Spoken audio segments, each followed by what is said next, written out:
ready to start? Yep.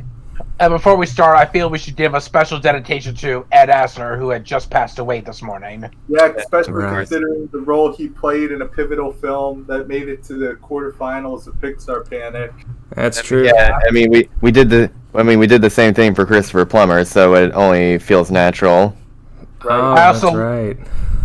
I also loved him as Cosgrove from Freakazoid.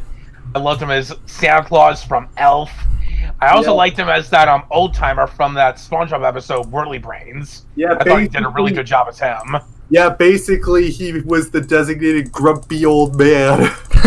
One movie that I liked him in that I watched with my mom a while ago. Have you guys ever heard of that movie about the donkey that is like the kicker for a football team? No. Well, he's like the head coach of the team, and he's pretty funny in that movie. He's like he has the worst football team, and so he like makes a bet with some other coach or whatever that his football team can win the championship that year. So his ace in the hole is they discovered this farm that owns a donkey that's really good at kicking stuff. So it becomes the kicker for their football team and helps them win the games. More like ass in the hole, if you know what I mean. Right. It's also got Don Knotts as like the assistant head coach, and Tim Conway is also in the movie, and he's like a part of a pair of thugs that try to steal the donkey, for the other team. So it's basically like Air Bud, but with football. Yeah, and with a donkey. Gotcha. I think most sports leagues close the edible loophole. There's nothing in the rule book that says they can't. But a dog, is it allowed because of its age? Oh yeah. I guess in that case, theoretically, a Galapagos turtle could be a member of a team since they live to be like 180. Yeah. True. Okay, should I start the announcement? Kick it off when you're ready. Good evening, everybody, and welcome to another one of our cartoon podcasts.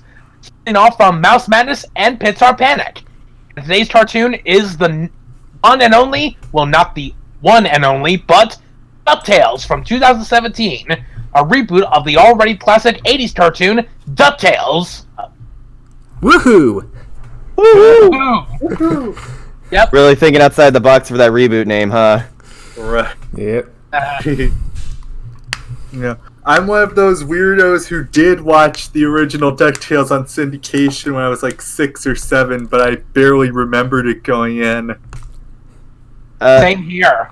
I tried to watch a couple episodes, but for some reason 90s Disney just like specifically the shows like don't really gel with me that much. So I guess you could blame that on me being an uncultured modern kid. 2000s child. It was a different time because they didn't have DVR playbacks then, so they made it self-contained because they didn't know if you'd catch the next episode. Yeah. Good cultured swine. And my only experience with DuckTales prior to the reboot was watching Doug Walker's Raiders of the Story arc. Oh yeah, I actually did watch that one. Yeah, I remember was that one of the better ones, I thought.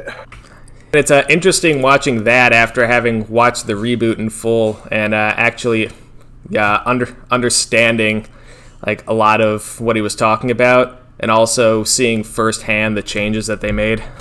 They really did make so many changes, especially with the characters. Right. And I think, and obviously we'll get into them later, but I feel like most of them, as somebody who hasn't admittedly seen, the original cartoon, I feel like they probably were for the best, like in terms of, appealing to a modern audience and what people are more into now. Oh, for sure. Yeah, it's all about the serialization and the storylines. Although a lot of people have been critical about this one's slow start, but I kind of liked seeing the one-shot episodes. They were funny. Yeah. Mm-hmm. As for me on DuckTales, I grew up, I didn't exactly grow up with it, but my stepbrother had a couple VHSs on the original DuckTales, and I remember watching a lot of those. And I also watched the original 1990 movie, DuckTales the Movie, Treasure of the Lost Lamp. Oh, I actually have seen that movie. Now, I thank you for reminding me of that. No problem. I always like to call the film Aladdin before Aladdin, because it came out 2 years before Aladdin, which I always find pretty funny. I remember really liking it. And I guess also, does the Christmas special with Scrooge McDuck as Scrooge count?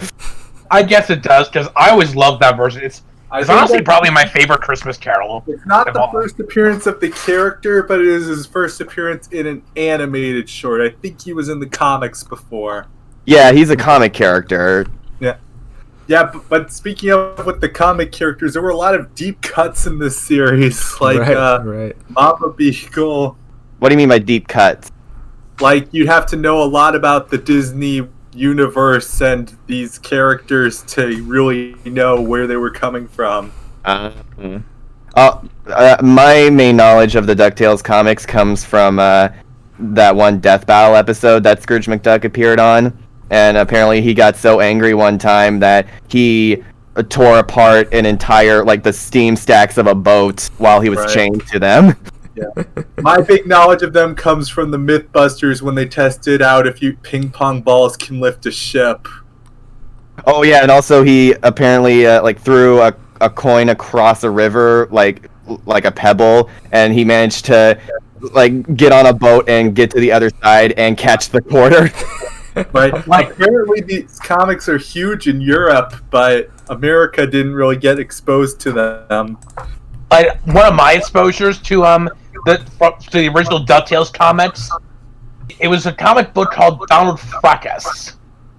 It was it had these adventures of Donald Duck, and he would encounter characters from the likes of Snow White and the Seven Dwarfs, the Cheshire Cat, and Honest John and Gideon. It was a really weird book, but very intriguing. Man, crossovers really have been around forever. Yeah. Yes, they have.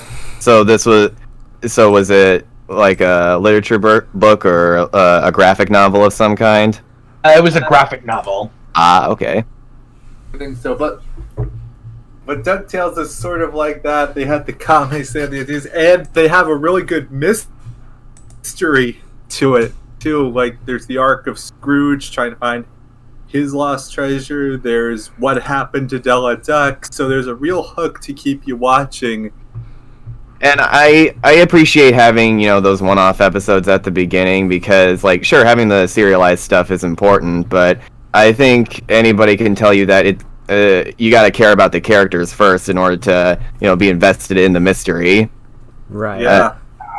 I mean, freaking Red vs. Blue, the first 5 seasons were just a bunch of characters standing around, talking, and, there wasn't really a story at all. And then, all the crazy stuff happened, and that people only cared because of those, first 5 seasons. We got to know the characters. A lot of shows seem to be like that. Amphibia, in particular, a lot of its first season, you can watch them kind of on their own. And just kind of take them away from any overarching stories. That's a good recent example. Yeah, and those episodes build the characters, establish them, and make you care about them, so that when these arcs do happen, they're a lot more, investing. Same with the Owl House, and now that because of the whole, season 3 debacle with season 2, it's been a complete serialization. There's been absolutely zero filler. Because they got, they already did everything they needed to in terms of establishing characters in the first season, and now it's okay, Disney's forcing us to wrap things up, so we got to get in as much as we can now. Right. Apparently, DuckTales had that, but it wasn't cut short. They planned it to end at 3 seasons. Which I think is fitting, considering each season, focuses primarily on each of the, triplets. Yeah, it does, and even the third season even focuses quite a bit on Webby also. Yeah, so I guess Webby and Huey kind of share that a little bit. Right, and I thought it actually had a really great finale with how it tied everything together.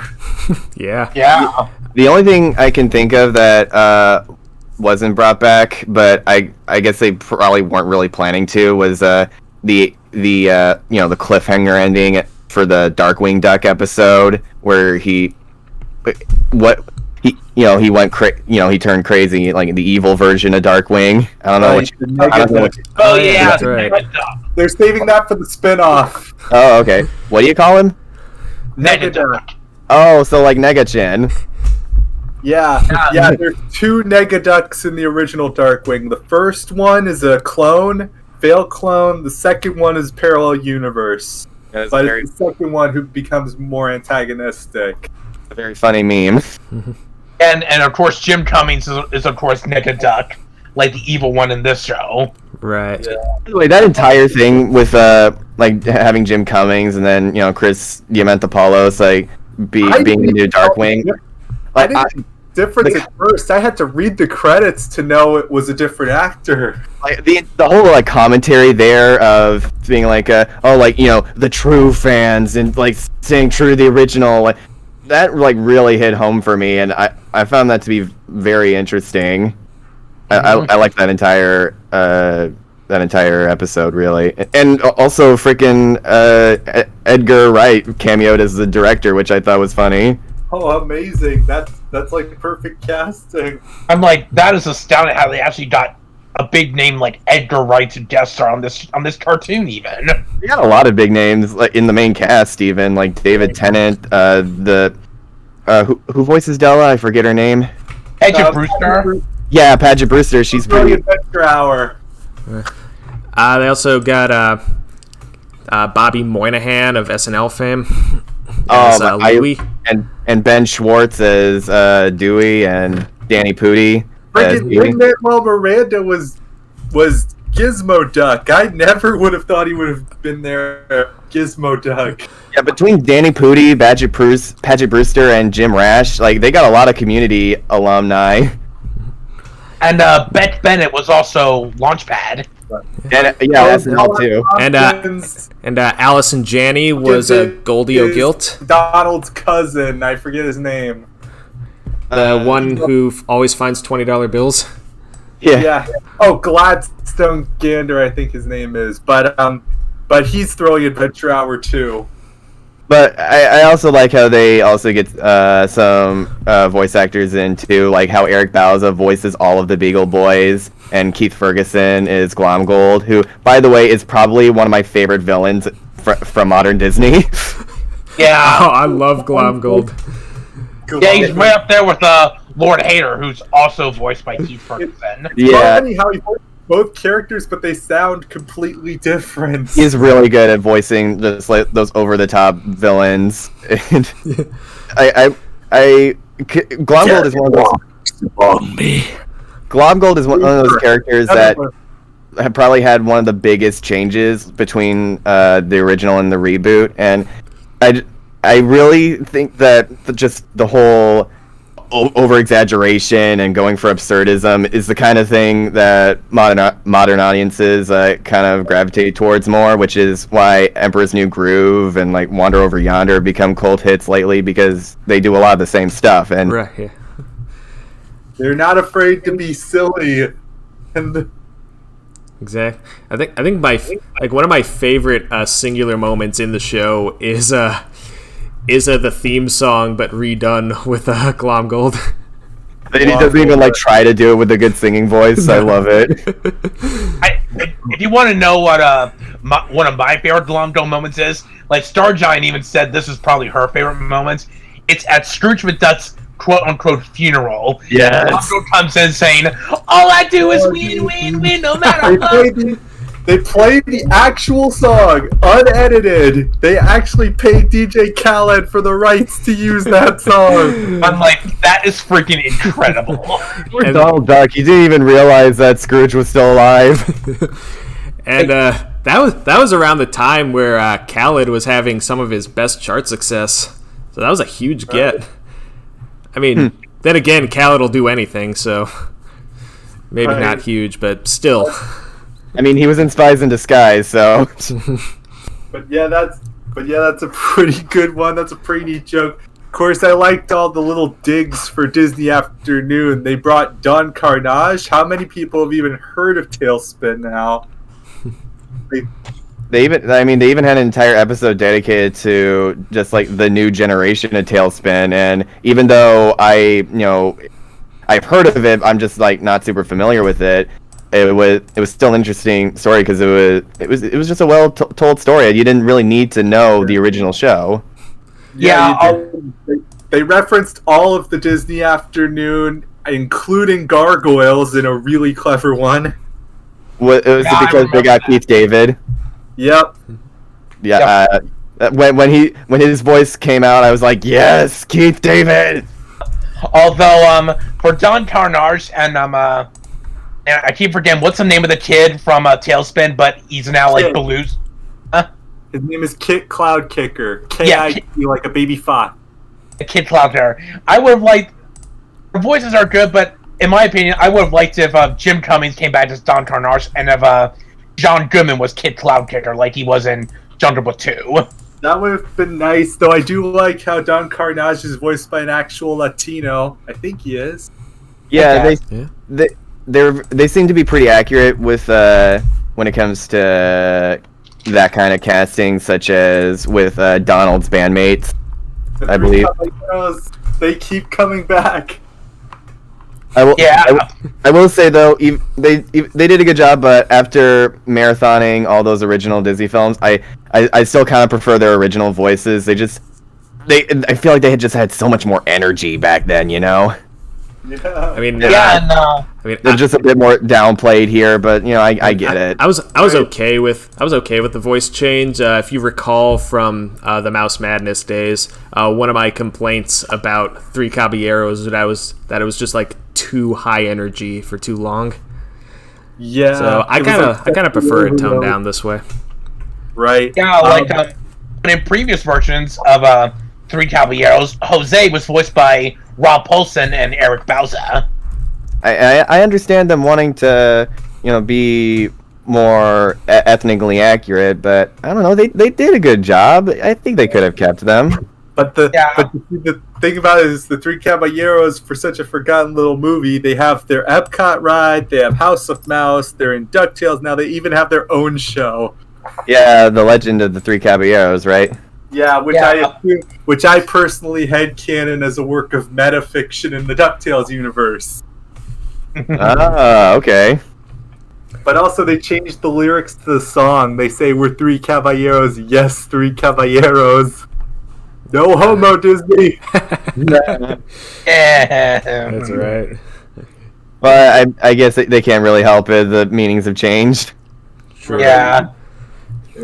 Although, that being said, I wonder why the Owl House is having all those Season 3 problems, but, whatever. Right. I think, didn't Dana deconfirm the rumors that it was because of Lumity? I don't know, man. No truth to that yet. But I'm not holding my breath.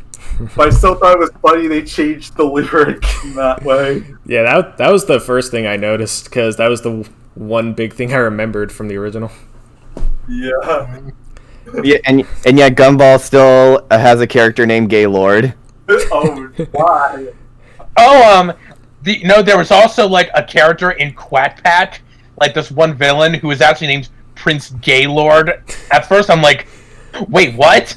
But then I'm like, oh, okay, it's an actual name. Right. Speaking of Quack Pack, that was one of my favorite DuckTales episodes. Oh my god, that was hilarious. It's Quack Pack, if you don't know, that's kind of like not a good show. Imagine if there were 3 Bart Simpsons, and that would be Quack Pack. Oh man. Yeah, I actually saw some episodes of Quack Pack after I saw that hilarious DuckTales episode. I'm gonna say this about Quack Pack. It is fucking bizarre. This is honestly one of the craziest cartoons I've ever seen. It almost puts Ren and Stimpy to shame in some ways on how batshit it is. Right. It's crazier than the episode where a genie puts everybody in an illusion the entire time. And also Goofy shows up for some reason. Oh, yeah. Genie has a thing for 90s sitcoms. Oh yeah, they got Lil White as the genie. That was very clever. Oh my god. Yeah, I actually first thought they were gonna get when I heard the guest list, I thought that James Monroe Edelhart was going to play him, like he did the genie in the Aladdin Broadway show. But like Jaleel White, he still did a really amazing job. Like I'm glad they went with him because it would have fit the whole '90s nostalgia feeling. So that was pretty clever. We got Jaleel White and Ben Schwartz in the same product. Now we just need Roger Craig Smith and Jason Griffith, and we'll have all the Sonic voice actors. Yep. Right. Oh, and Ryan Drummond too. Right.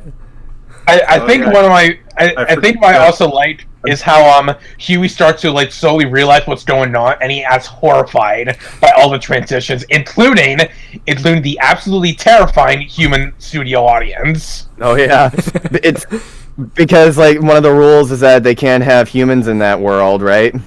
Yeah, and they look terrifying. Like Huey said it best: horrible flesh-faced monsters. Yeah. I suppose in a world where everybody either has like fur or feathers, we would look very horrifying. Yeah. That whole third act was a trip. These naked meat sacks. Yeah, but Disney has enough of a nerve to make fun of themselves and their awkward phase. Right. And I have respect for companies that do that. Yeah, even Gravity Falls did that in a Dungeons and Dragons episode when he said, "Yeah, in the '90s they tried to make the game cooler." That's true. That was the 3rd edition D&D. That was pretty weird. Mm-hmm. Yeah, like the way they make fun of their '90s era is like the same way that Family Guy briefly made fun of the '90s in that one episode where Stewie and Brian are giving Chris a history lesson. Like, you know what I'm talking about? I think I know the episode, I just don't remember it too well. It's like, this is the entire '90s? Yes. This is the 1990s. This is the entire 1990s? Yes. It just reminds me of that Smokey Bear ad where it starts with him rapping about how you should like respect the trees, but then he's like, "Oh, what am I doing?" And he takes off all the like rap clothes. Like I can't be doing this anymore, guys. I'm just gonna tell it to him straight. Only you can prevent forest fires. Right. Oh God! Although And speaking of '90s Disney, how about Mickey Mouse Unwrapped? Oh dear. Which one was that? It was a rap album with all the Disney characters part Is of it. that the one where Goofy sings "I'm Blue"? Maybe. It's the one where they all sing "Whoop, There It Is." Oh dear. I do the know there's one where Bill Farmer in character sings "I'm Blue" as my Goofy. You're shitting me. You're shitting me, right? I gotta find it. Give me a sec.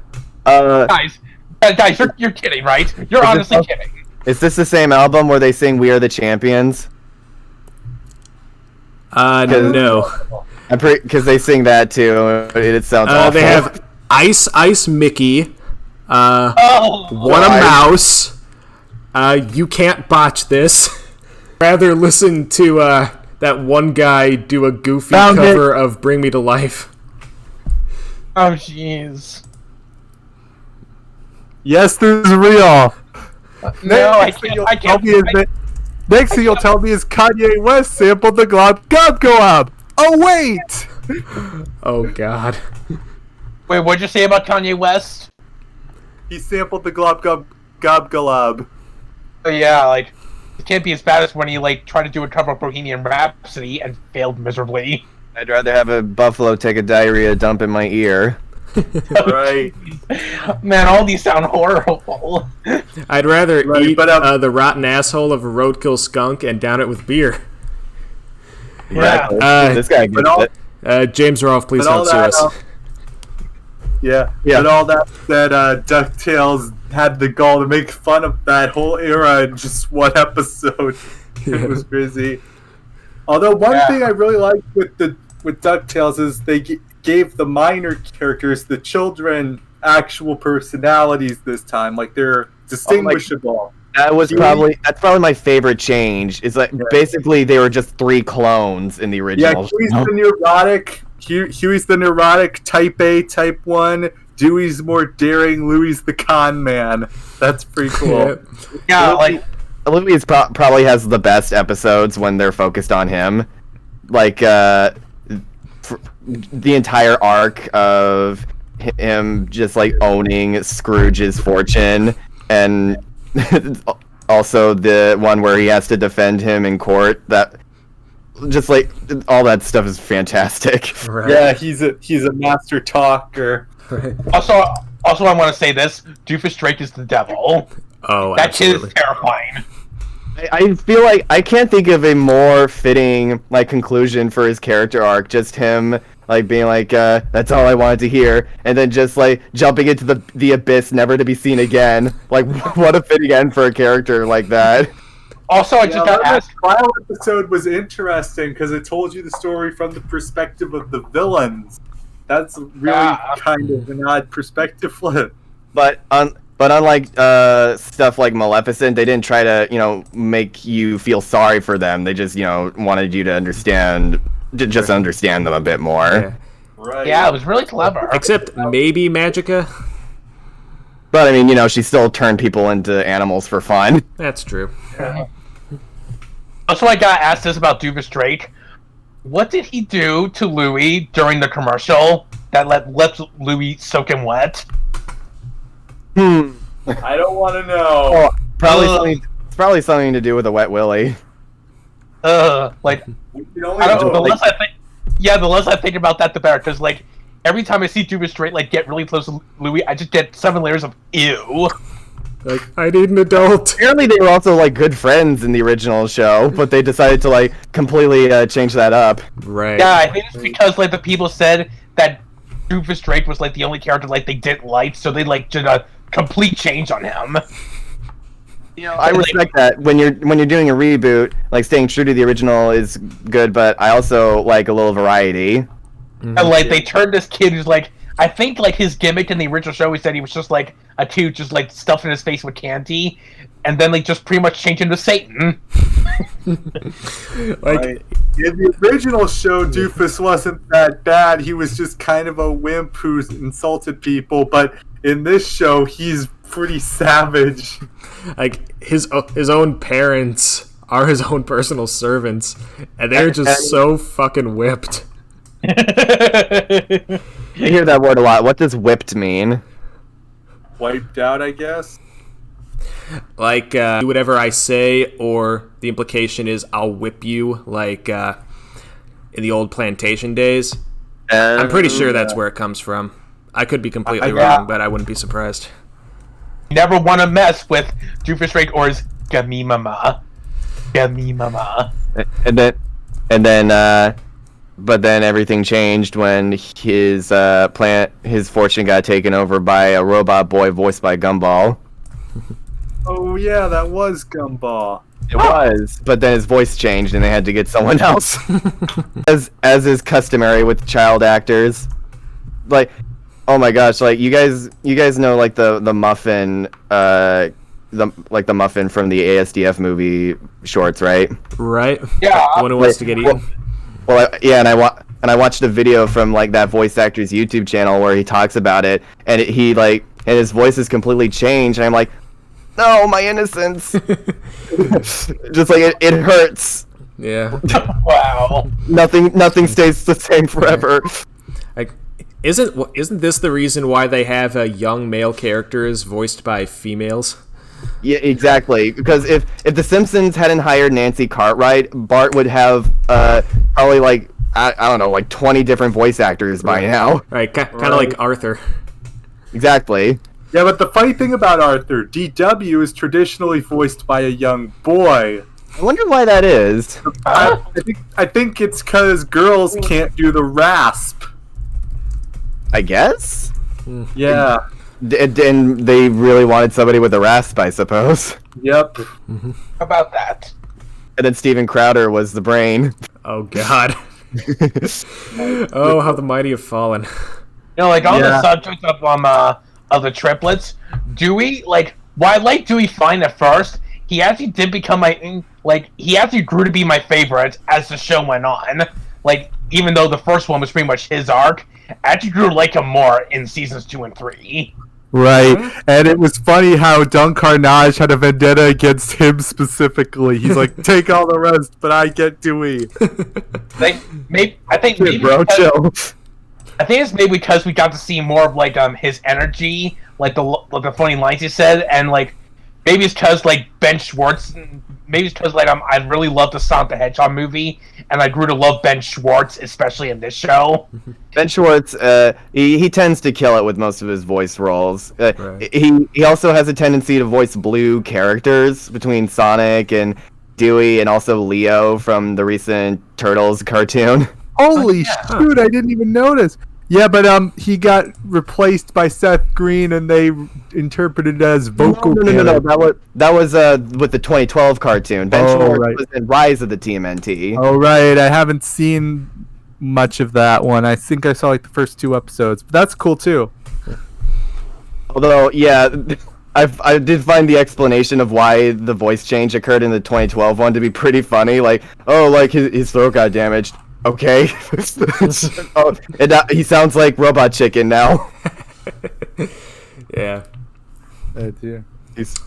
He sounds like a less stupid version of Chris Griffin. Right. But the 3 triplets, despite having different voice actors, sound similar. I mean, you can still tell which is which, but they're playing similar styles. And this is also a case of grown men playing little kids. And it's kind of been a point of contention. This also happened with the Captain Underpants movie with George and Harold. When they talked about how Dipper sounds like a 23-year-old man in a 12-year-old's body. Right. And even more recent example was with Mitchell's versus the Machines. Like the director voiced Aaron. Aaron. And I that kind of stuff doesn't really bother me too much, as long as it's not like freaking Keith David levels of deep. And also I can chalk it up to puberty as well. I want to see someone like make fun of this concept where you just have like a little 5-year-old with the voice of James Earl Jones or the guy from the Allstate commercials. I mean, Bebe's Kids kind of did that with the baby being voiced by Tone Loc. That's true. Yeah. Or is it Tone Luke? Or is it Tone Lock? I think it's Tone Loc. I'm pretty sure it's Tone Loc. Yeah, Tone Loc. The bar over it, the O would give it a long O sound. The important thing is that they give very good performances. And when it comes to certain comedic timings, I feel like at the end of the day, it was important going with comedic adult veterans, whereas little kids might have struggled a little bit in comparison. Right, because they gotta get those one-liners off, and they gotta do it really fast. I mean, with the Captain Underpants movie, Kevin Hart and Thomas Middleditch are also, renowned comedians. So that's why, and they kind of had to carry that movie since they were also the narrators. So I totally understand that decision there as well. Yeah, like I think what makes like adults voicing kids work as long as they have the energy of a little kid. I think that's what. Right. I think that's what would make it work, in my opinion. Yeah. And that's what makes Kate Micucci work so well voicing Webby. Yes. Yeah. Kate Micucci. Oh, it is impossible to escape her voice. I remember when she came out, everyone was like, "Oh, great, another Mabel!" But she became sort of a breakout character while still having that same attitude. She has a grappling hook. Therefore, they're the same character. Yeah, from what I heard from a lot of people, like people grew to accept Webby aside from not being a Mabel clone, because unlike Mabel, Webby is terrible at making friends. Right. I actually kind of imagine her as having antisocial disorder or something. Yeah, I think that's what makes it work. I mean, it's easy to forget that she's basically spent her entire life in that mansion, which is why she is so obsessed with the McDuck lineage. Right. Right, sheltered lifestyle. And it makes the big twist in the finale make a lot more sense. Scrooge is a girl? Nice. But I just want to vent a little bit about that. I liked the twist just fine. I just wish I had been surprised about it. I got DM'd by somebody who watches my Death Battle videos, and they're like, "Oh man, it would be. Do you think it would be cool if they did Webby versus Text from Red versus Blue?" And I was like, what's the connection? And it's like, oh, well, they were both like clones. And I was like, I haven't seen the finale yet, dude. Like, oh, sorry. Dude, ask first. It's like, Jesus. Yeah.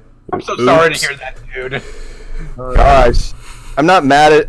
I'm not going to hold a grudge about it, but it's like, come on, man. Yeah.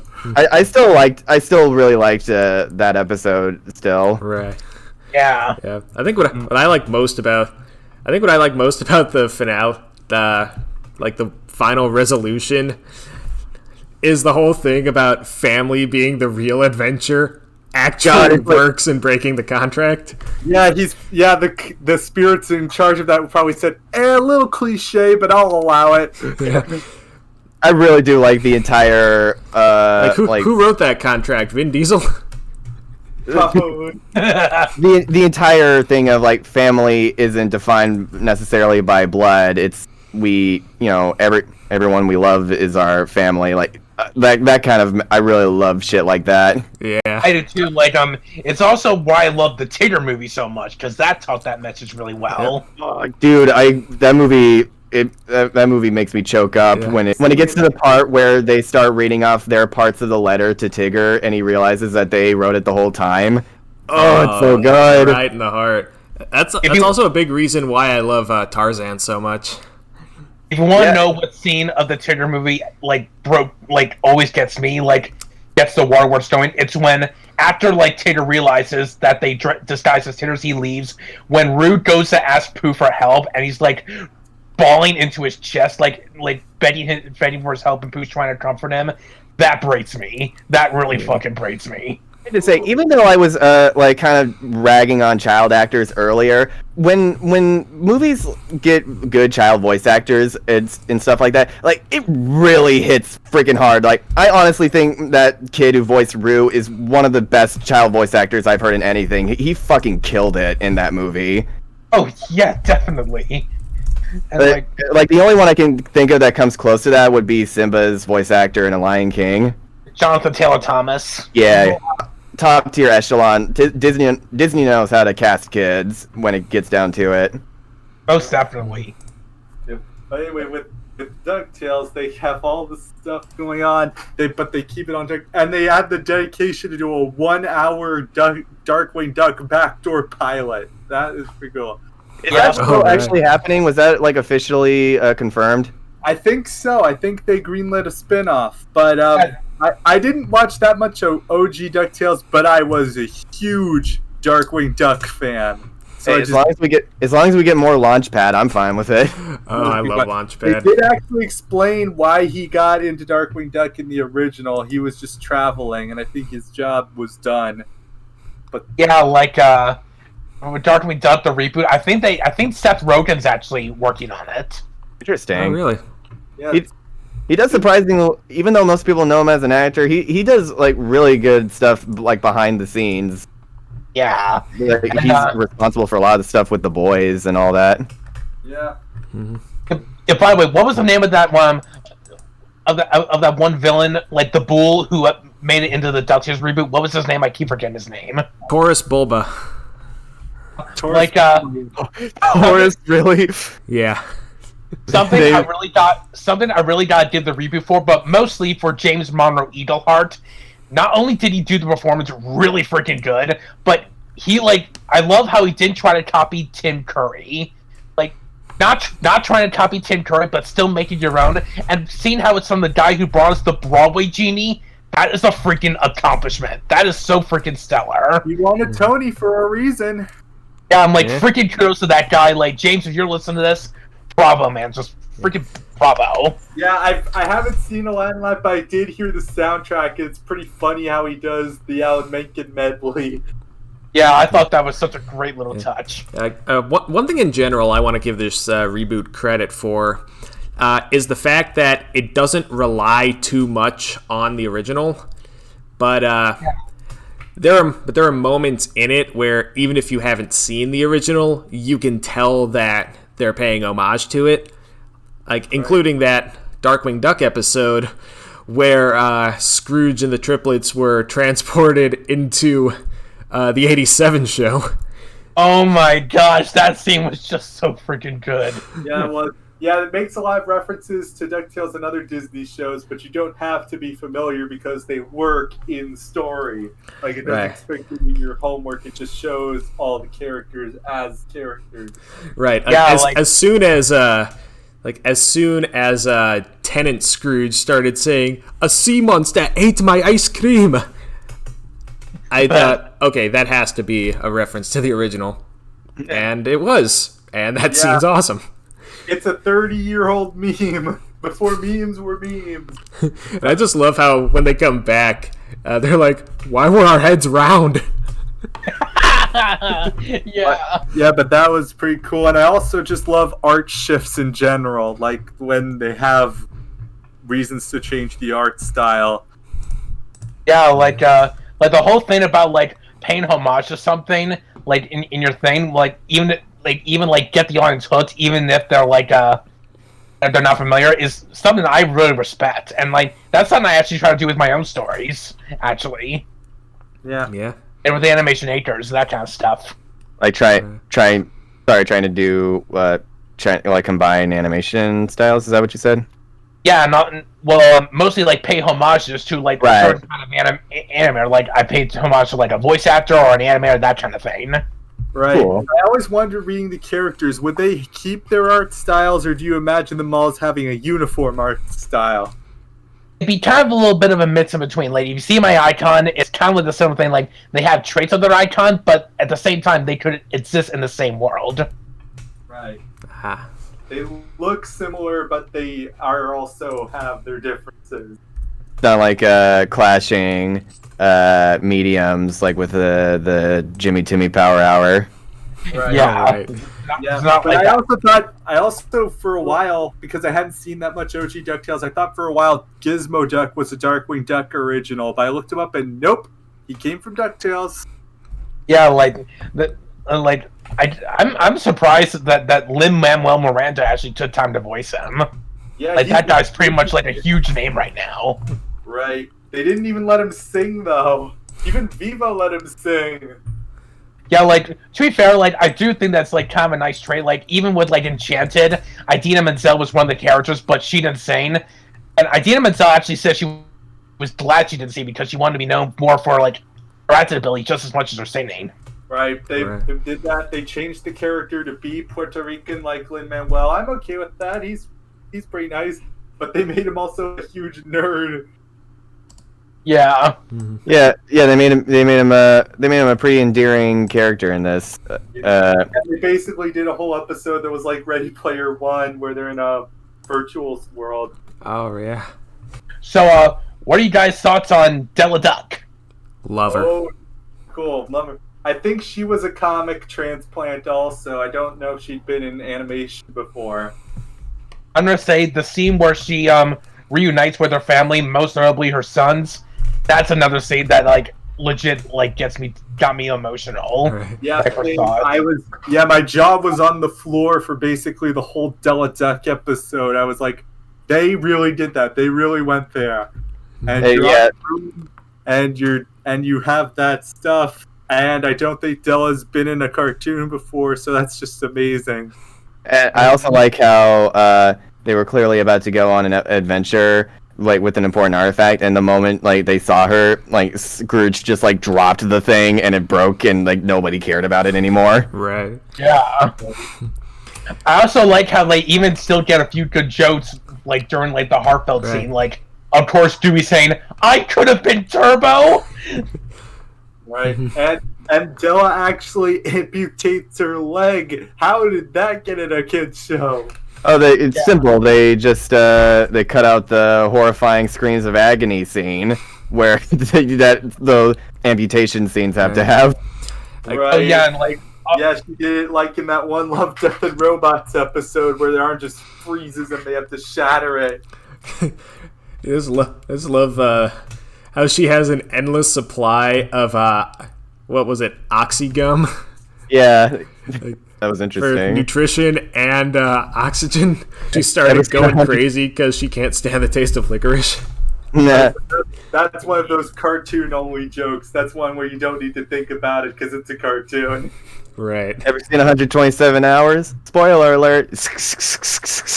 The line from Deadpool. Right. And then he cuts off his hand. But Deadpool can regenerate, so it's What okay. if it showed like Della with her leg stuck under the ship, and then it did a time skip to 127 hours later, and then shows her with on a prosthetic. Oh man, That would have been nice little reference that I'm sure the kids will enjoy. Oh, absolutely. Yeah, every kid's favorite movie, 127 Hours. Starring everyone's favorite guy, James Franco. yeah, like I see nothing wrong with that guy. yeah. Like, something else I like about Della Duck, like, when she came back, it wasn't a finale or a premiere. It was set right in the middle, which is, like, very unusual for a kind of show like this, and I actually found it kind of welcoming. Yeah, I think Well, yeah, and we got a bunch of season, so it's like it's sort of following the Shakespearean format where they have a big moment of tension in the third act, like Hamlet stabbing Polonius or Romeo killing Tybalt. There would be big release just in the middle, and with Della we get one of the biggest overarching mysteries you'd think would be saved for the climax, but we're getting it over with so we can get to the good stuff. Right. I really appreciate that too, because then we wouldn't have gotten a bunch of really fun scenes of her being an overprotective mother, or like learning how to be a mother after being on a moon all this time. Yeah. Because like even though she's a parent, she still had some learning to do as well. Right. I want to say this though, with Della struggling to be a parent, when she calls out Louis for saying like, "You took off on that contraption," like not even knowing the consequences or the people you hurt. When Louis said, like, at first I was like, "Hey, come on, Della, Louis learned his lesson," but when Louis said, "Well, where do I got that from?" I'm like, "You little piece of crap!" Oh snap! I'm like, this would be the part where Scott Watts is like, "Oh shit." Yeah. I was just like, "Fuck you, you little brat." I'm like, Della ground his ass. Yeah. Well, yeah, that's why I liked that entire Louis' arc in that season. I think he had the best arc of the triplets because he actually faced consequences for his actions, right. And it felt like even though he still had like con artist tendencies, he started learning to use them in more like sharp way, because he learning to be sharper than the Sharpies. Yeah. If I had a nickel for every cartoon I've seen where a big dramatic moment was just one of the kid characters getting grounded, I'd have 2 nickels. Which isn't a lot, but it's weird that it happened twice. What's the other one? Hilda. Oh, Hilda. Right. Second season. I remember now. I've only seen the first episode. What am I going to say anymore? Thank you. I'm a little busy binging Red vs. Blue for a video I'm making about the Death Battle episode that focused on it. Okay. Yeah, that's good.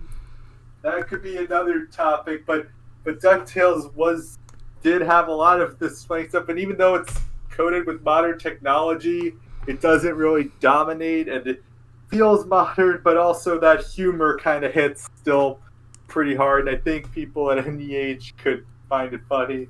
Speaking of modern, I was very surprised.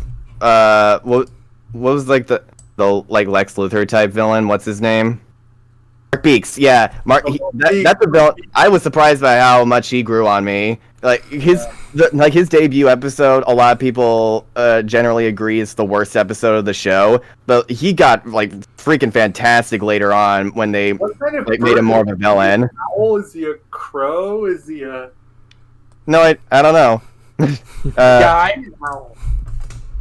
I always really liked Mark Beats. I thought he was like a pretty funny villain, like mostly because he annoyed every other villain that was right next to him. I always thought he was meant to be a parody of Jeff Bezos. I thought he was or like Mark Zuckerberg. Oh, him too. I think he's both. Yeah. It's just that snooty billionaire type. And he builds a robot kid which has all kinds of ethical issues. A show boy. Yep. But he blinks, so he's not he can't be a parody of Mark Zuckerberg. Right. Can I talk about real quick how it was the young Donald Duck recasting, because like they got Russie Taylor to voice Donald Duck when they went back in time, which was a really cool attention to detail. It was But the last thing she did before she died.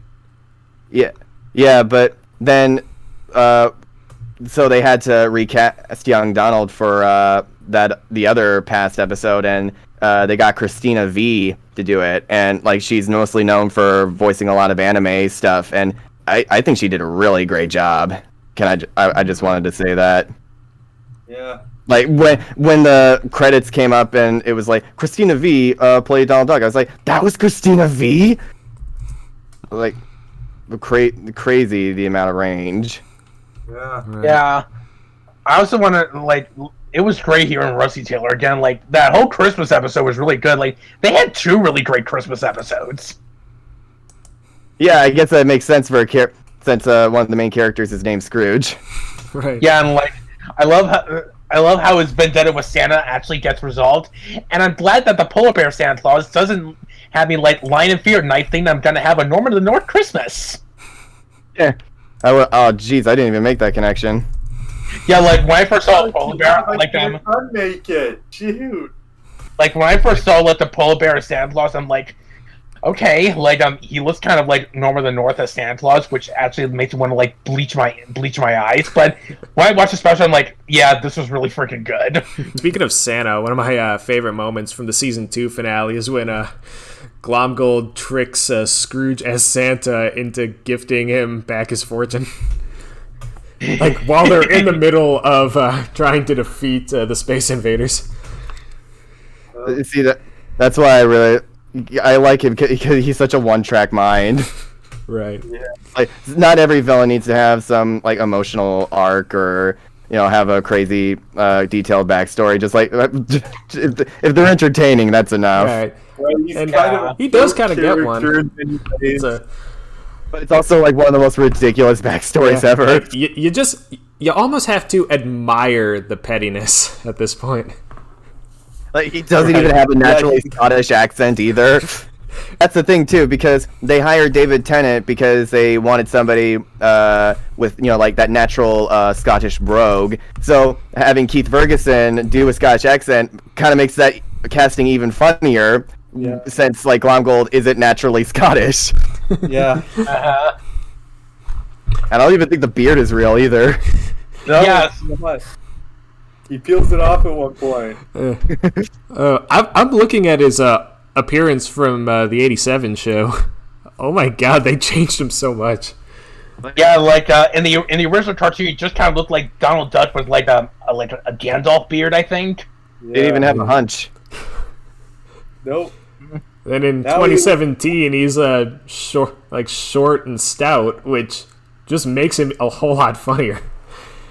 And I think a lot of that comes down to the differences between animation philosophies between now and how it was back in the 90s, because a very big thing in character design is if you can pass the silhouette test. That's why, the mains were such an important deal, with the main characters of My Little Pony. And that's also kind of applies here with the triplets and their hairstyles and just like the clothes they wear too. We made a lot of jokes about that with My Little Pony in the days. Like, if we looked at the little toys and little stuff, they get a lot of just repaints. Like Fluttershy, a major character, was at first a Rainbow Dash recoloring. Yeah, that's why Team Fortress 2 has such a strong cast, because if you just see a shadow, you can perfectly distinguish every single merc. Yeah. And a lot of those same principles were applied to the reboot as well, and I really do appreciate changes like that.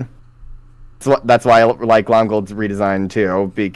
It gives him more of his own thing. I do appreciate that, like, with all the voice actors they have, like, all the newer ones they have on there. I'm still glad that, like, Tony Anselmo was still the voice of Donald Duck on the show, because, like, I don't think there's, like, anybody else that can capture Clarence Nash's original voice better than him.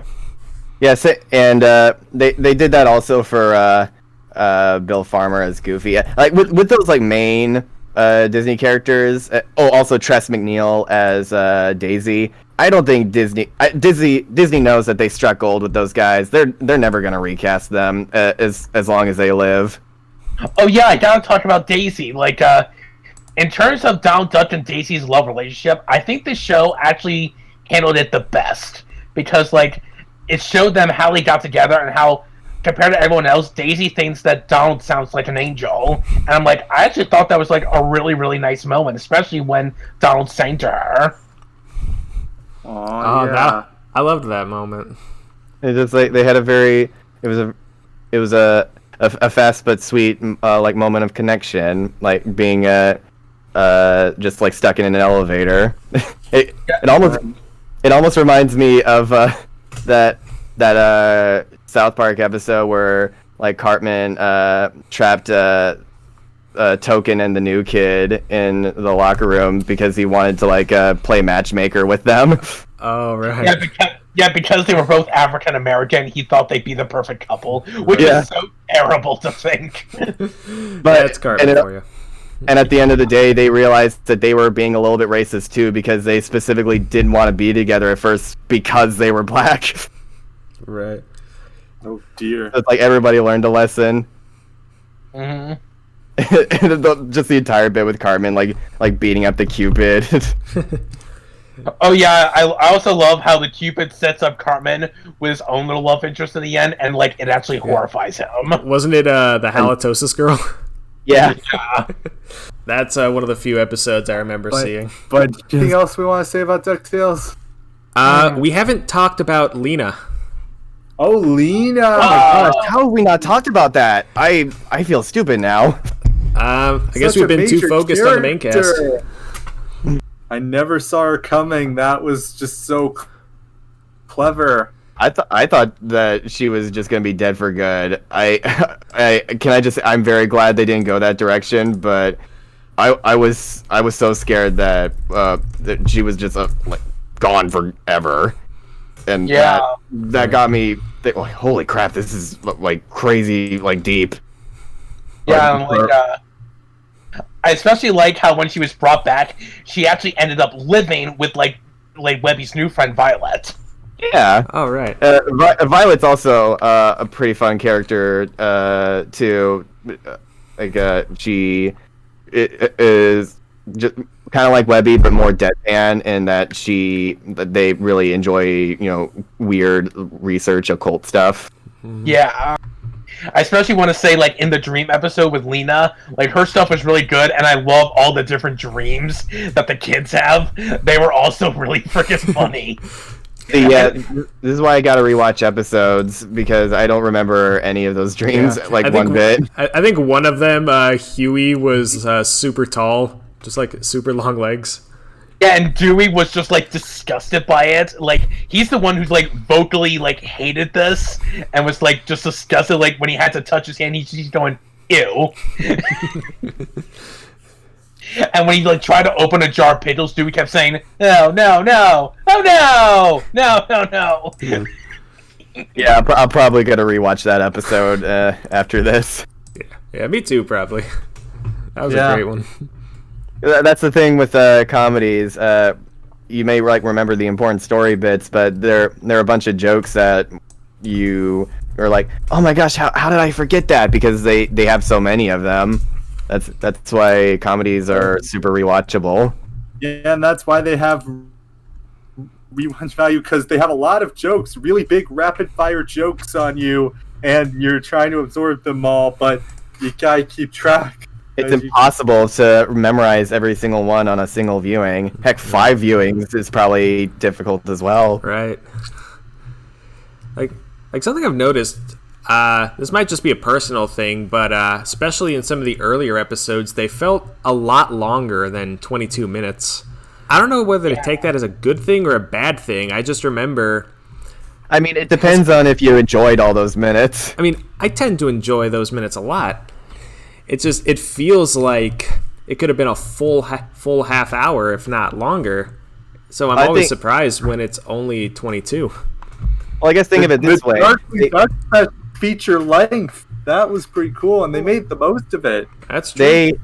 I guess think of it this way: they managed to pack in so much within so little time that you're like, oh my gosh, how I've only been here for 22 minutes. That felt like I watched an entire season, but like it was only one episode, and I think that's pretty good writing when you're able to, you know, make it feel grander than it actually is. I think now, so. Of course, and if you don't enjoy it, the opposite take would be, oh my gosh, I've been here forever, and I'm only 5 minutes in.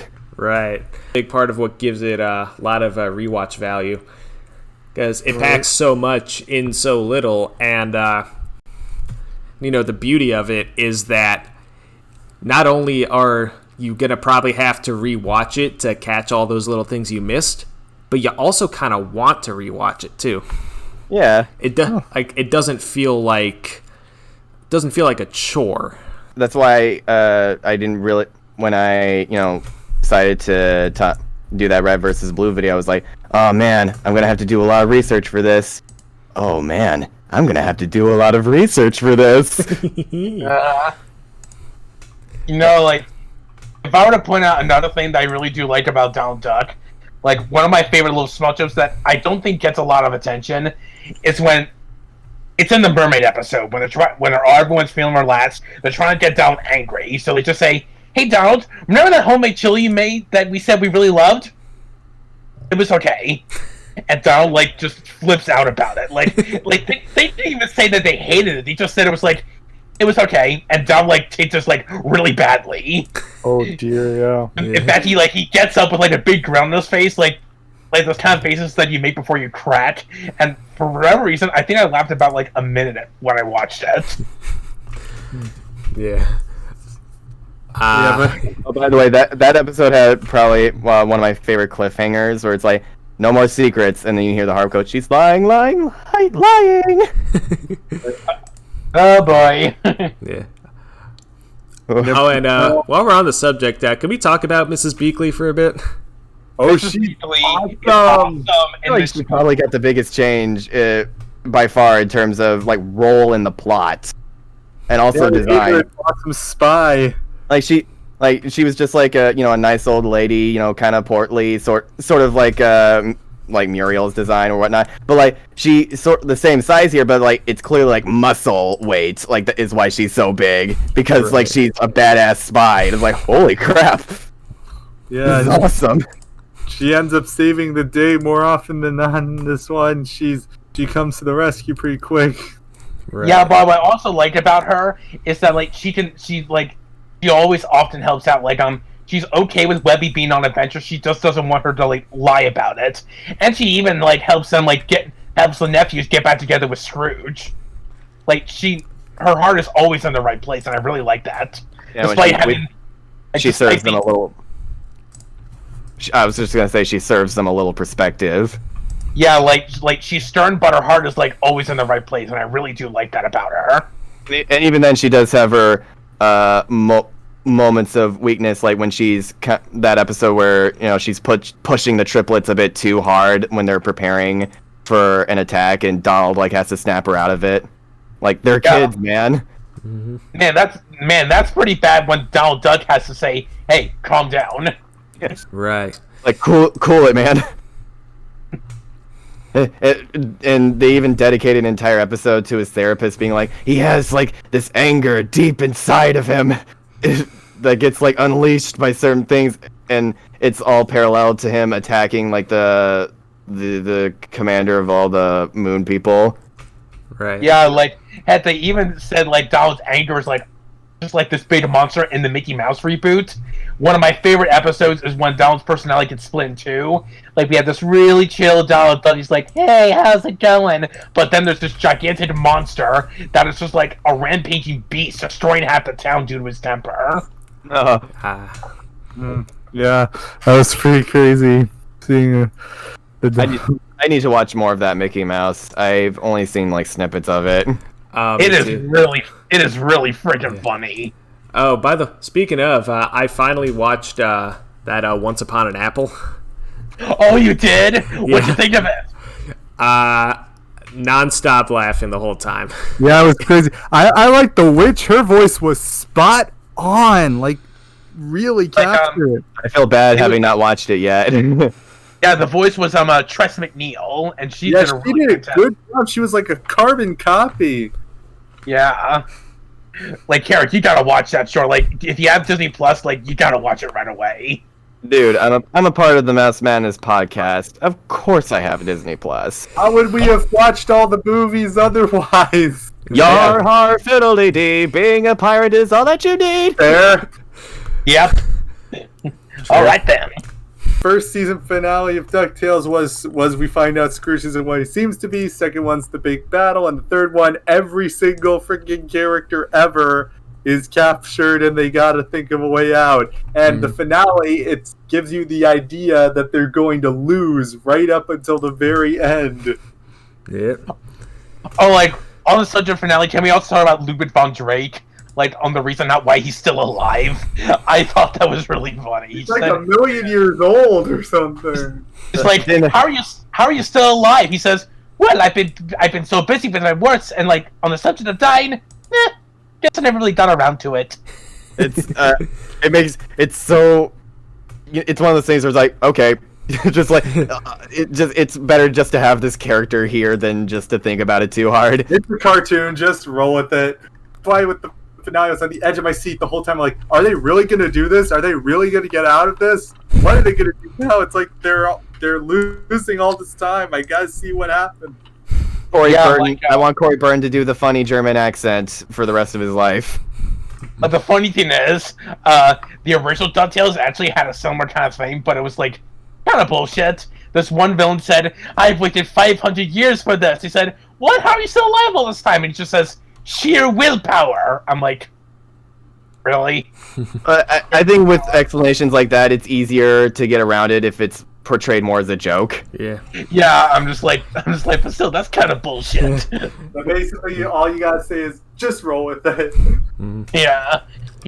Or like that moment from, it's kind of like from the second Austin Powers movie, where it's like there's time travel involved, and Austin Powers is like deconstructing all like the time travel logic, and his boss is like, "You know what, sir, I think it's best that you just don't think about it. That goes for you guys as well." They like look at the camera.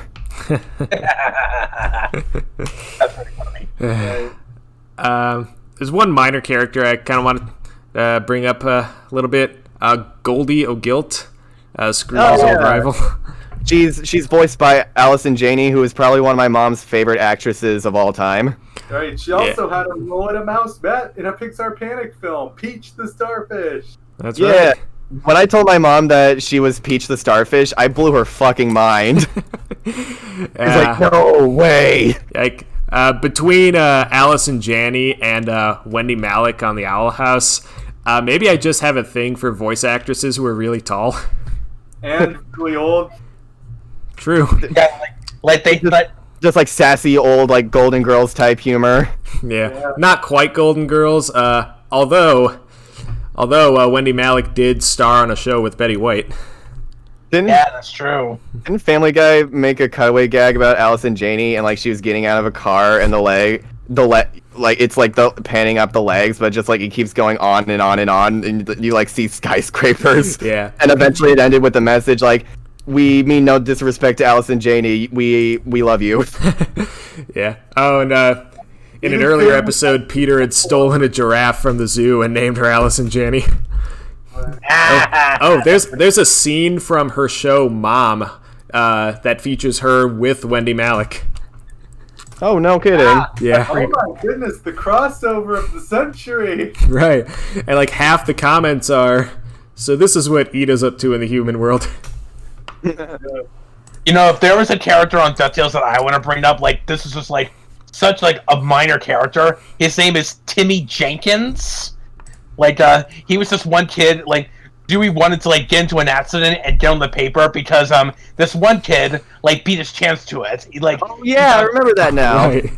And like this kid like has been completely silent throughout the whole episode. He just has like a cute little innocent face, but when he steals the spotlight from Dewey again, Dewey's like saying, "No, this can't happen." The kid turns around with an evil look on his face, saying, better luck next time, Dewey. I'm like, oh my gosh. It's like the end of the Thriller music video. You're like, he's been evil the whole time. I'm like, this is pretty much like Dewey's Newman in a way. Right. You don't even know why he hates him. He just does. Yeah. I enjoy characters like that. That was the episode. That was the episode that focused on Penumbra, right? Yeah, like her trying to get adjusted to the Earth world, and that great bit of her looking back at the ducks, like the live ducks, and Webby and Dewey, and she's like, "What's going on? How does this make sense?" That was like in Fantasia 2000 with Noah's Ark again.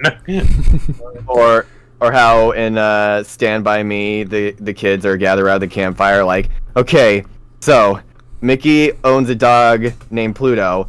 What the hell is Goofy? Someone actually had a theory for that. One of my friends said it was convergent evolution, divergent evolution, similar to the difference between humans and great apes.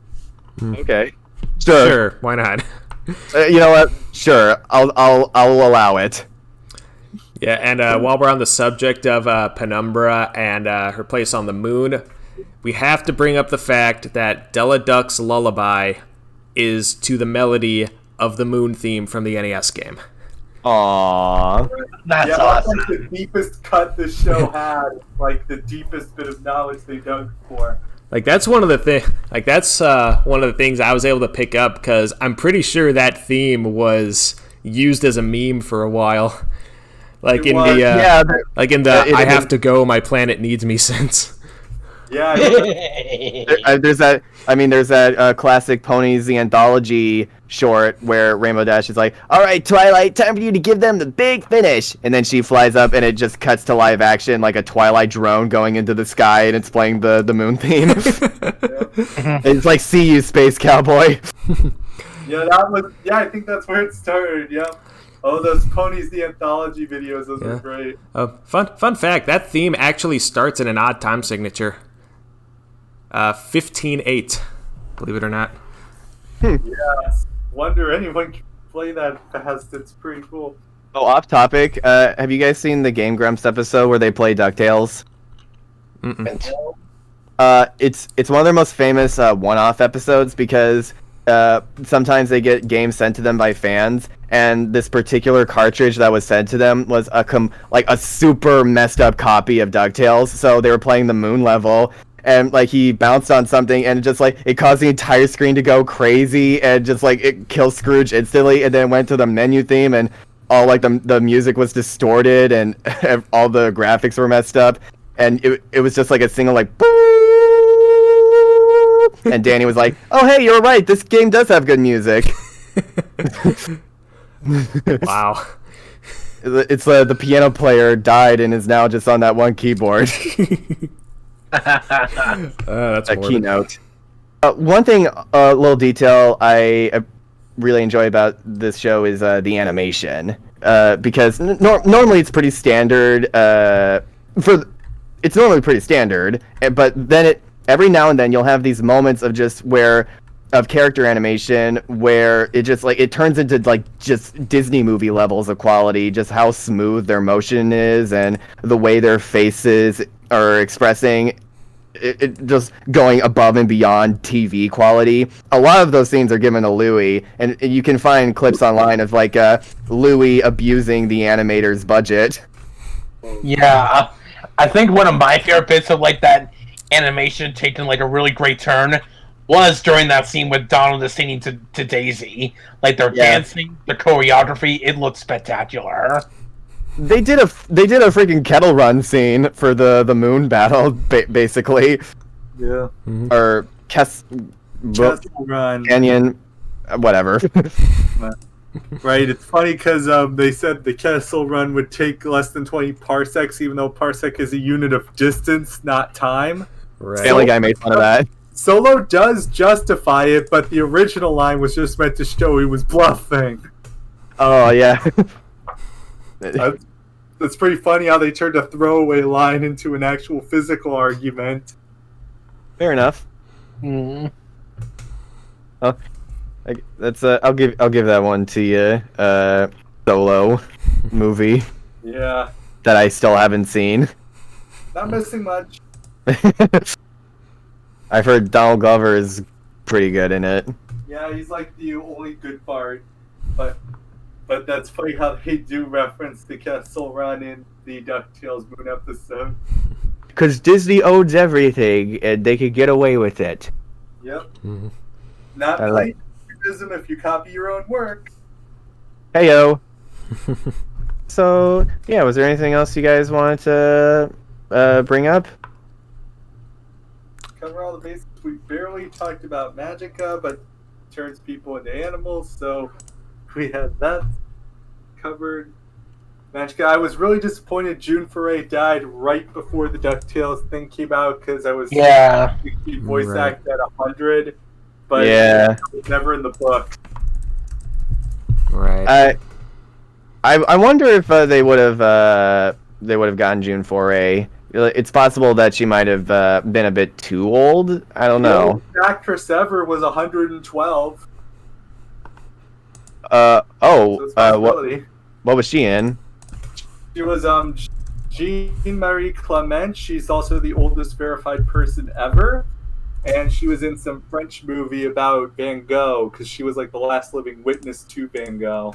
Really? Well, But That's cool. but I don't know if they really had any plans to get the centenarian June Foray to do the Magica.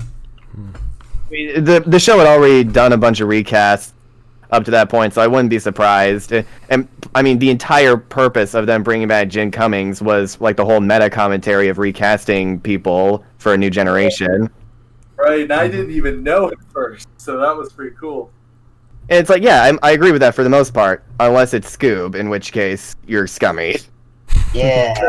Welker was in the booth.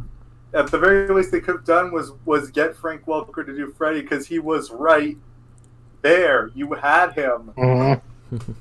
We cover all our bases. I think we covered a lot of the major and minor characters. I think it's the favorite episode time. That's gonna be hard for me because I'm gonna have to like look up an episode list to see if I can jog my memory. Right. So you guys can start. I mean, I can't think of one off the top of my head. I think my favorite from the first episode is the introduction of Goldie O'Gilt. Yeah, Like the first one that had minimal involvement from any of the triplets, oddly enough. But I mean, I love her energy with Scrooge. I love Allison Janney. It's an easy choice for season 1. Couldn't tell you any obvious favorites aside from that one, though. Yeah. Mine is probably either the Della Duck episode or the Darkwing Duck crossover. That was pretty cool just to have a big tribute to Darkwing Duck, which was one of my favorite shows growing up. And they did it well, and they explained the alternate timeline. So the Darkwing Duck episode was really quite a trip. Mm-hmm. Let's see. For my favorite episode, it would have to be Quack Pack. Like I love the homages they made to the 90s. I love how it's like a mystery. It's like supposed to be like building up to what's this leading up to? Like I love the callback to the movie also, which was a really great touch. And I love how they even brought back Don Cheadle as Donald Duck, like doing the voice in the sitcom. And like on the subject of Don Cheadle, I thought he also did a really good job in Space Jam: A New Legacy. But like. That one is my personal favorite, just because like of all the homages. They got Food swap voice Don Cheadle to voice Donald. Yep. And And like, was credited at first as a Thanos survivor. mhm. Like that was what the press releases called him. I feel like probably my favorite episode would be a tie between Friendship Hates Magic and Nothing Can Stop Della Duck. Oh, we forgot the My Little Pony episode. Yeah, well, which oddly enough is not Friendship Hates Magic. Yeah. That's true. Funny, See, and I was surprised they got the actual voice actress. it's one thing getting Tara Strong because she's in freaking everything, but the fact that they got freaking Andrea Libman, who mostly does work in Vancouver. Like, that's the part that really surprised me. The secret to Tara being in everything is dual citizenship. That does help. And you gotta love how the pink one is voiced by Tara Strong, while the purple one's voiced by Andrea Libman. That's true, because and Tara's basically doing her Pinky voice. Yeah, because during the production of My Little Pony, Tara was originally going to play Pinky while Andrea was supposed to play Twilight. Wasn't there that test animation that got leaked, and she also was voicing Rainbow Dash? Yeah. Yeah, but the funny thing about the Kelpie is it's a tribute to Celtic mythology. The Kelpies would look nice, but they lure men to their deaths because they drown. It's just it's the fact that they have like such cute MLP voices, but like they're saying such dark things like oh man, it would be really nice if you guys came over to that river over there. Right. Fluttershy's leading you to your death. Yeah, they make the Kelpies look like My Little Ponies, but they're not nice little ponies. It's like it's negative Fluttershy from that Discord episode all over again. Yeah. But anyway, Carrick, you want to elaborate about your episodes? I kind of went off on tangent there. You're fine. Just from what I remember, I really enjoyed the stuff and like all the dream stuff and Webby's friends like being introduced to each other and just like being very happy that they were bringing back Lena, like she wasn't gone for good, and also with crap, I forgot the name of the other one. Nothing can stop Bella Duck. Yes, all the drama around freaking Della coming back and realizing how much time had been lost, and that it wouldn't be an immediate adjustment. I thought all that was really cool. And season 2 just had a lot of really great stuff for me. I think that's probably my favorite season, probably because it focuses the most on Louis. Yeah, it's the middle part of the trilogy, the one where you get the feel for them. It doesn't feel like either a slow beginning or a rushed ending. It's just the big stuff happens there. Oh, by the way, speaking of big stuff, like everyone's like was making a big deal about like, oh man, like we're finally gonna like see their mother, like because all this time they had just been like nephews like visiting Donald, but like now we're finally gonna meet their mother. Like how come their dad's never mentioned? That is weird. Like not even in the lore.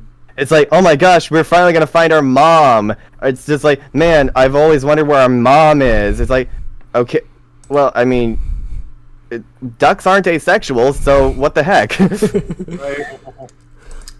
I don't know, man. I just think it's weird. That's all. Yeah. I might have to do a lore check for some of that, but that is pretty weird. Oh, by the way, one last thing before we close out. I love how Mickey's cameo in the show is just a watermelon voiced by Donald. Yeah. Goofy gets a legit cameo. It might be an illusion, but he's in the flesh. Right. And of course, because Chris Diamantopoulos is already a regular cast member on the show, he did that one like throwaway line for Watermelon Mickey. Like Chris. That guy really does have impressive voice range. He voices like 5 different characters major characters on the show, and they all sound completely distinct. Yeah, and he sounds just like Jim Cummings, so he can copy voices as well as he can get new ones. Not bad for a like quote unquote celebrity voice actor, you know? Right. By the way, apparently he's credited as Melon. Very cheeky, Disney. Am I pronouncing his name right, by the way? That's close enough. It's Greek. Diamantopoulos? Yeah, Diamantopoulos, I think. You know what? That would probably explain why they wanted him to play Storkules. Because he is Greek. Yep. Because my first exposure to him was the Three Stooges. Yeah, like I remember he was also on Robin Williams on a documentary of Mork and Mindy. Yeah. So like once again showing how good his voice matching is, because he sounded pretty close to the original actor for Mo. Mm-hmm. But I think I'm sure I'll end up thinking of stuff later. But for now, that's all I can have to say about DuckTales. Mm-hmm. Yeah, same. And as someone who didn't watch the original, it was very enjoyable on its own. Yeah, which I think is a mark of a really good reboot. Yeah, I really liked it because it was faithful to the original source material, but it took changes. Didn't need to rely on the original to be good on its own, and I respect it for that. Yep. As Animaniacs said, we live in a world of reboots. We might as well make them good ones. Yep. Mm-hmm. They even referenced DuckTales in that reboot song. I just remembered. Oh, neat. Yeah. And it showed pictures of real ducks, but in Huey, Dewey, and Louie's clothes. That's cute. Before we sign off, we could try it then, but I was thinking for this time we'd have a two-way poll between the two big shows in the community. We'll do either My Little Pony or SpongeBob. Yeah. Right. Those are shows I think I'll have a bit more to say about. Cause I think we'll all have a lot more to say about it. Yeah, because those are the heavy hitters and the long runners, and they don't require completion per se. We've all seen enough of them to make a good judgment. Right. Mm-hmm. Oh yeah, Nick, do you plan on at least watching some of the later episodes, like the finale? Probably not. Okay. Yeah, hey, Carrick, with this kind of thing, you gotta read Square Pants or Match at some point. Wesley and Nick already read. You gotta read it too. I helped edit. Yep, that's right. Thank you, Wesley. Understood. Yeah, and when you read, you gotta read the special edition on DeviantArt, because that's the best version. Yeah, it's like his director's cut. Oh, wait, and so not the one on fanfiction? Yeah, the one on DeviantArt. That's the one I'm the most proud of. Well, thank you guys for joining us on this one. It was very nice talking about Gravity Falls for the past hour, right, everyone? Very funny. Because that's what everyone says about the show. It's a valid criticism to say that something reminds you of a good thing. I still really don't get how people thought that was a real criticism, saying "Oh, it reminds me too much of Gravity Falls, terrible show." Do you not like Gravity Falls? is that where this coming from? It's one thing if it's too derivative of Gravity Falls, which it's not, but just to say it reminds you of that's not a bad thing. That's a neutral thing. It's okay. Everything reminds you of something else. That's simply due to the fact that there are 10 original ideas in the world, and everything else derives from that. Yeah, you got the 4 safe kids movie jokes and variations on it, that kind of thing.